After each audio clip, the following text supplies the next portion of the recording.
สวัสดีข้าพเจ้าเป็นออร์แกนิกยินดีต้อนรับเข้าสู่ช่องมิสเตอร์เอ็มชาแนลกะก่อนอื่นต้องขอบใจสำหรับFC ทางลาวและไทยเนาะที่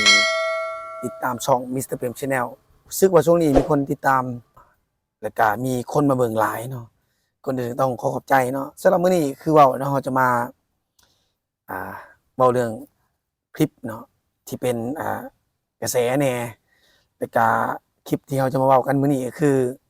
อย่างที่ท่านรู้กันเนาะช่วงนี้ก็คือมีนักท่องเที่ยวหลายเนาะเข้ามาในประเทศลาวบ่ว่าจะเป็นภาคกลางภาคเหนือภาคใต้เนาะโดยแล้วจะเป็นคนไทยจะเป็นส่วนหลายเนาะเพราะว่าช่วงนี้ช่วงหน้าฝนก็ถือว่าทางภาคใต้ก็คือแขวงจำปาสักเนาะว่าจะเป็นแถววัดผู้บ่แถวหลีผีบ่สิเนาะปากซองบ่นี่คนหลายเนาะมีการมาโหนสลิงเนาะบางคนก็ไปเดินป่าสินะก็ถือว่าหลายอีหลีเนาะแต่ก็คือเขาบอกในคลิปที่ผ่านมาเนาะก็คือมีนักท่องเที่ยวไทยเนาะที่ว่ามาเที่ยวประเทศลาวเนาะต้องเข้าใจเนาะว่าประเทศลาวกับประเทศไทยนี่เขาขี่รถคนละเลนกันเนาะคันเฮาบ่ศึกษาหรือว่าเรียนรู้การขับขี่เนาะอาจจะเกิดอุบัติเหตุได้เนาะก็เคสนี้ก็ถือว่าเป็นความโชคดีของคนไทยเนาะก็คือนักท่องเที่ยวที่มาเที่ยวประเทศลาวเนาะ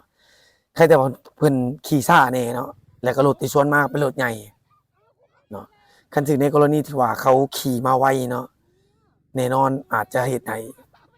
เกิดผลเสียหายก็คือมีการเสียชีวิตเกิดขึ้นในอุบัติเหตุนี่ก็เป็นได้เนาะฉะนั้นแล้วก่อนที่จะมาลาวเนาะต้องเข้าใจว่าประเทศลาวนี่เขาจะขี่ขวามือเนาะประเทศไทยนี่เขาจะขี่ซ้ายมือเนาะฉะนั้นแล้วเฮามาขี่คือกับอยู่เมืองไทยแหละอาจจะเฮ็ดให้เกิดอุบัติเหตุได้เนาะฉะนั้นแล้วผู้ใดที่จะมาเที่ยวลาวในช่วงนี้อยากให้ศึกษาอ่าการขับขี่ในประเทศลาวให้หลายขึ้นเนาะเพราะว่ายังอาจจะบ่โชคดีก็คือในเคสนี้เนาะแล้วก็ต้องใส่หมวกกันน็อกเนาะแล้วก็อีกอย่างหนึ่งประเทศลาวกลางเว้นเขาจะบ่ได้ไฟหน้าเนาะคืออยู่เมืองไทยนี่เวลาขับขี่เนาะรถจักรเขาจะเปิดไฟหน้าตลอดเนาะแต่อยู่ในประเทศลาวนี่กลางเว้นนี่เขาเจ้าเปิดไฟเนาะ อาจจะถูกตำรวจกักได้เนาะฉะนั้นแล้วศึกษาการขับขี่ภายในประเทศลาวให้หลายขึ้นเนาะคันฐานจะบ่อยากถูกปรับหรือว่าโชคดีไปก็อาจสิถูกตักเตือนเนาะฉะนั้นแล้วมาเที่ยวลาวอยากให้ทุกคนมีความสุขกลับไปเนาะบ่อยากให้มีอ่า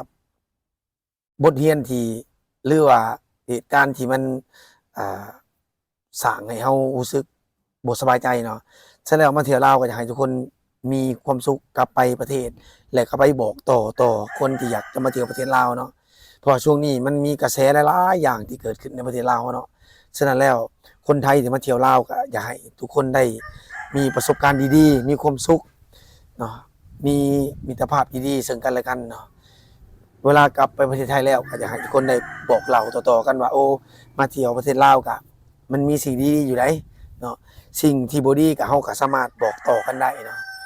สิ่งที่บ่ดีนั้นมันหมายถึงหยังเราต้องอธิบายให้มันชัดเจนเนาะเพราะว่าเวลาเฮาไปบอกต่อ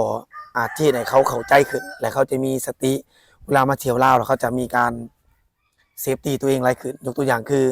เคสตัวนี้ก็คือการขับขี่อยู่ลาวเขาขี่ขวามือเนาะอยู่ไทยเขาต้องขี่ซ้ายมือเวลาเขามาลาวเขาต้องปฏิบัติตามกฎระเบียบจราจรบ้านเขาก็คือประเทศลาวเนาะสำหรับคลิปนี้ก็มีอย่างไรเนาะก็คือว่าเขาอยากจะมาอธิบายเกี่ยวกับคนที่มาขับขี่ในลาวเนาะอยากให้มีสติเพราะว่าอยู่เมืองลาวเขาขี่ขวามือเนาะ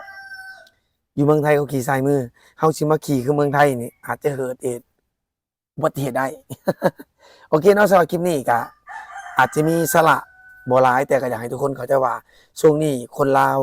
กลับไปเที่ยวไทยก็หลายแต่จะบอกว่าอันดับหนึ่งในประเทศลาวตอนนี้ก็คือนักท่องเที่ยวไทยมาเที่ยวภาคกลางภาคเหนือภาคใต้หลายที่สุดในขณะนี้โอเคเนาะขอบใจหลาย